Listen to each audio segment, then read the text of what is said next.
Our thematic review considers how well-funded non-maintained settings, primary, secondary and all-age schools are implementing aspects of additional learning needs reform.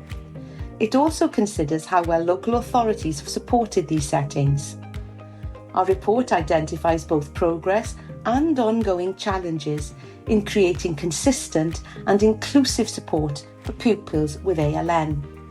We highlight in the report, both as a written narrative and in the form of recordings, effective practice to support inclusive education, and considers within that developing leadership and classroom strategies to support all pupils and enhancing Welsh-medium support. We also consider the role of the ALNCo, and for the first time we evaluate the impact of the role of the Early Years Additional Learning Needs Lead Officer.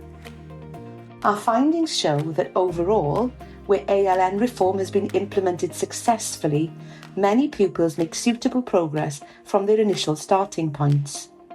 However, the implementation of ALN reform is not consistent, and as a result, pupils' needs are not always supported well enough.